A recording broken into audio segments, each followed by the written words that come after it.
Circulando com Lu Lima. Último final de semana de janeiro, todo mundo aí em clima de fim de férias, volta às aulas e eu vim conversar com a doutora Jéssica, especialista no sono, justamente para ajudar a gente aí. Tudo muda no período de férias. Quais as dicas, doutora, do que fazer agora para quem quer voltar a colocar o sono nos horários devidos?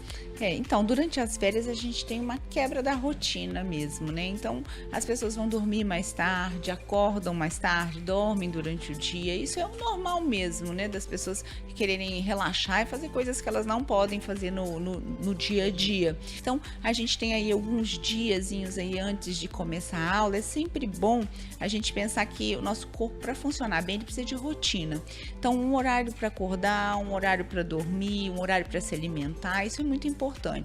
E se vier muito desregulado, sem esse preparo, sem estar descansado, sofre. E quanto mais cedo você fizer isso, menos você vai sofrer. Verdade. E eu vejo, doutora, que muita gente, em relação a essa questão do sono, fala, não, mas eu tô acostumado a dormir tarde e acordar cedo. Eu durmo pouco e fico bem. Isso é relativo ou não? Existe um mínimo de horas que a gente precisa sim dormir? Existe um mínimo, sim, né? Isso é muito individual, mas um adulto jovem que está exercendo as suas atividades, trabalhando, fazendo as coisas do dia a dia, que é ativo, ele tem que dormir no mínimo umas 7 horas, né? Alguns conseguem ficar bem com um pouco menos e alguns precisam de mais tempo ainda. A preocupação fica com os adolescentes, ali por volta dos 14, 15 anos. Essa é uma época que eles precisam dormir mais, então eles têm que dormir 9 horas, 9 horas e meia. E isso dificilmente é respeitado. A gente no Brasil tem um outro problema que é o início do horário das aulas, né? Em alguns países europeus já é admitido não começar tão cedo, exatamente porque os adolescentes têm esse perfil, tanto de ter que dormir mais tempo, quanto de ter um perfil pelos próprios hormônios, né? Eles tendem a dormir mais tarde e acordar mais tarde. E muitas das vezes o pai acaba deixando porque, não, dormiu pouco, mas dorme à tarde. Dá para compensar ou não é a mesma coisa? Então, em termos de produtividade, se esse adolescente não está dormindo à noite, e para ele poder estudar, fazer as coisas, talvez é melhor que ele dê essa cochilada. Não é o correto, não é o melhor, né? O melhor seria que ele dormisse um período longo à noite e não dormisse à tarde. São sonos diferentes. Sim, são sonos diferentes. O sono de dia é um sono diferente, que não libera os hormônios que deveriam, é um sono mais tumultuado, tem o lance da luminosidade que atrapalha muito. Então, o sono durante o dia ele é diferente, ele deve ser usado só em situações excepcionais. E a gente vê que, de forma geral, doutora, muitas vezes a gente não dá a importância devida ao sono.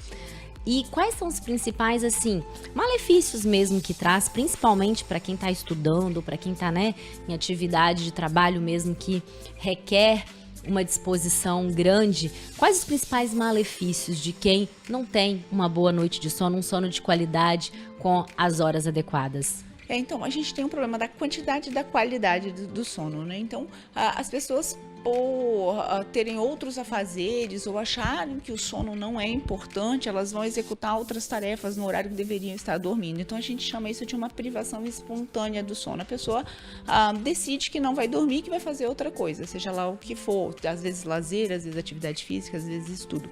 Isso, sim, já está muito bem documentado. A curto prazo, problemas. Então, se uma pessoa que está se comprometendo a estudar, por exemplo, para um concurso, raciocínio, memória, a capacidade de executar as coisas mesmo vai estar prejudicada de imediato. Então, se dorme mal, o dia seguinte ele vai ser ruim. Isso a curto prazo. Sem contar acidente automobilístico, acidente de trabalho.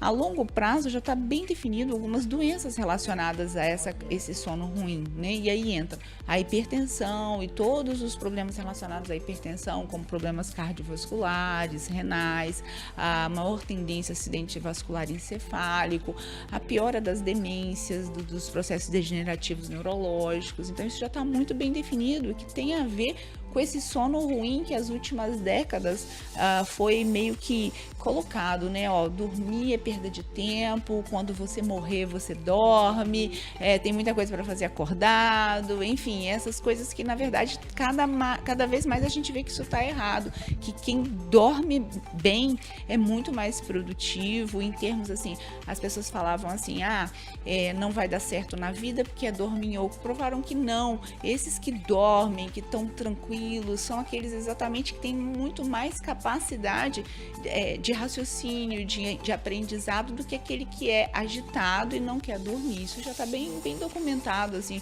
com o tempo que vem passando.